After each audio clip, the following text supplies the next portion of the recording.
Good morning. I'm out here working in the shed and I figured I'd make a YouTube quick. But I got a quick question for you. Have you ever had it where you're sitting on conversations and people are talking and then all of a sudden the God's brought up or the Bible's brought up and they start going off way deep into the scriptures and you're kind of standing there like, I don't have no idea what you're talking about. And then all of a sudden you kind of reflect on yourself thinking, I'm never going to get to heaven. I'm never going to be saved. These people are talking about things I don't understand. And you get down on yourself as far as where you're at with God or where you're at in your life. Well, that's kind of what I want to share with you this morning in these next few minutes. I think a person needs to understand one thing. One thing that helped me understand the whole situation is cognitive dissonance. It sounds like a big word, but it's the only word that explains it. So cognitive dissonance is something. The word is cognitive, something mental, and dissonance, opposing. And I'm just using my own words to make it easy to understand. It's when you're mentally opposing two different ideas. Let me give you an example of what that means, and let me use today's topic for that example. So anyways, you have a person, a lady, we'll just say this is a lady, whatever, wants to, just thinking one day and she's maybe listening to the radio or the Christian program or here's a preacher or whatever, trips her trigger, and she says, you know what, I think I want to learn more about this God and this Bible thing. So she goes and buys herself a Bible and she starts reading it and she's like, wow, this is interesting. And she starts talking to God, whether she's driving down the road or whether she's sitting by her bedside at nighttime or whatever. And she starts to get these revelations and God starts to work in her heart and it starts to stir up. And she's like, wow, this is amazing. This is great. And she just comes into a whole new way of looking at things because she's going to follow Christ. Things are starting to make sense. She can read her Bible. And as she's reading her Bible, she feels good. And all of a sudden, she encounters things in her daily life that she read that night or in the morning. And everything is adding up. Everything's making sense. And she just feels so great about it, and she can't wait. Now she let's say she has these friends that she knows they're Christian, she knows they go to church. So what does she want to do? She wants to call them, come over for coffee and tea. I want to share with you what God has shared with me. He saved me, and her friend is all happy, and oh well, yeah, let's get together and have some coffee or some tea. And she comes over to her home, imagine, and she's sharing with her, and this lady's drinking her coffee, and she's like, that's so great. However, the Bible really doesn't say it like that. It says it like this. Oh, the lady says. And as far as what this means, it doesn't really mean that. It means this. Oh, and the lady's thinking in her head, okay, she's trying to be nice. Okay, but deep down in her heart, she's thinking, I guess I can understand what you're saying, but it doesn't fully make sense like the things that make sense when I'm alone with God and I read my Bible. And she's thinking, am I wrong? Am I right? Well, is she wrong? Does it mean she's wrong because a more experienced Christian has introduced something to her? No, that doesn't mean she's wrong. Does it mean she's right? No, it doesn't mean she's right.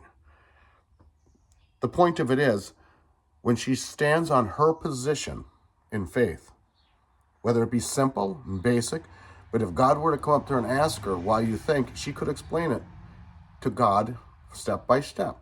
But when God would come up over here and say, why did you believe this lady's viewpoint? She would really only say, well, this makes sense, but for this, this, and this, it just had to take her word for it. Which one of those two views you think God's going to accept? I didn't ask which one of those two views were accurate, correct, and right. Which one do you think God's going to accept? Now you think about that. So she's going back and forth in her head from, oh, it makes perfectly good sense. I feel so good. I know I can feel something in my heart when I get alone with God and I do these things. But this lady's been a Christian for 10 years. Okay, well, I'll tell you what. The lady over here says, well, listen, maybe I'm not explaining it very well. Why don't we just get together next week? I'll bring some ladies from the church, and we'll talk about it together. So a week goes by and they get back together and meet, and it's the same thing. Now she's got 5 women going this and that and this and that. And no matter how they explain it, she understands what they're saying, but it's like a puzzle with not all the pieces there. So she's fighting this battle in her head. I mean, these ladies have been in it for years and years. I'm just being introduced to this. There's no way I can be right. By the way, that's a good attribute to have. You realize you can be wrong and you're not right about everything. However, you can explain your situation. Over here, regardless how many people and how many ladies or how many people tell you, listen, this, that, this, and that. So now you stand in the middle, and that's what cognitive dissonance is. You're thinking, it's meant like mental pros and cons. You're putting a little thing in your head, whether you realize it or not. You're saying, okay, it makes perfectly good sense the way I see it. I feel good. I could explain it to God. Or these people over here that have been in it so long. I mean, I'm just going to abandon in the stuff that makes perfectly good sense to me, and I'm going to just go over here. Is she to do that? Or is she to say, you know, I could be wrong, but I have to be able to explain myself. And I have to, and it feels good, and I just want to build my relationship with God where I can understand these things. I shouldn't be jumping on something just because somebody's more experienced and more skilled and all of this, and assume that they have the answers. They may have the answers, but I shouldn't just abandon in what makes perfectly good sense to me. And you have that battle in your head, cognitive dissonance. This is an amazing, it's amazing understanding that people need to have in their head. And there are so many people who just went the way of the people and said, you know, I don't fully understand it, but there's no possible way that I can't be right about these things and them guys be wrong. So they abandon it. And then there's confusion. There's confusion in their future. And they're just doing things because other people are doing them. But that's not the bad part. The bad part is when the scriptures tell you, they command us, make sure, and I'm paraphrasing, make sure you have an answer for someone who would come and ask you for the hope that is within you. Now, if she jumps on their wagon over there, is she going to be able to thoroughly explain it to someone else if she herself don't fully get what they're saying? Absolutely not. Is she going to be able to explain it to God? No. The only thing she's going to be able to say is, well, someone else told me. Now, if she walks over here and God were to ask her, she can explain it perfectly. Does that mean she's accurate or right? No, it don't mean she's accurate or right, but she can explain it. And that's what she was instructed to do in the Bible, to be able to explain it. And that's what's important. Remember Job in the Bible. Job was a man who had everything. And God and the devil were having a conversation. And the devil said, again, I'm paraphrasing. The devil said, what about Job over there? Yeah, sure. He's perfect. He's upright and all of those things. But that's because you have such a hedge around him. I can't touch him. And everything's protected. Of course, anybody's going to believe in you then. And long story short, God let the devil touch Job's life. And for anybody who knows the story, he certainly touched it. He took a large portion of his family away, his children, his farm. He destroyed it. He even took his health right down to the point where even his wife said, just curse God and die. But he didn't. He had everybody giving him all this advice, but he didn't. He didn't understand. And in the midst of all them trials, God, in the midst of Job's downfall, he just said, why, God? Why did you do this? What have I done? I'm trying to make this very easy. I'm not quoting scripture, but I'm trying to make the story where you understand it. And after a while, God did answer him. He took almost everything he had in his life, and Job still didn't denounce him. His wife told him to curse God. His friends said, you must have done something wrong. His kids weren't there because they were killed in this trial that he went through when the devil had the chance to touch his life. And he said right out to him, God said, I'll answer. Why? And God said to him, I have a question for you. He said, and I demand an answer. And he started asking him questions like, where were you when I created the foundation? I think he said something in there. How did I stop to tell the sea it could come this far and stop here? And I believe he said something to the fact of, how did I put the stripes, or who put the stripes or the spots on a leopard? He asked them questions there's no possible way Job could understand. And he demanded an answer. How can you possibly demand an answer for a question? Demand an answer for you have no idea. You don't always have to have the answer. We're only instructed to be able to explain as far as you're at and where you're at, why you're there, and why you're doing the things you're doing. So when you're standing in a conversation like that, I tell you right this, stand where you can understand it, where you feel good with God, where you can apply the Bible that you read by your own time. When they start this, well, I think that, oh, you got to take your glasses off.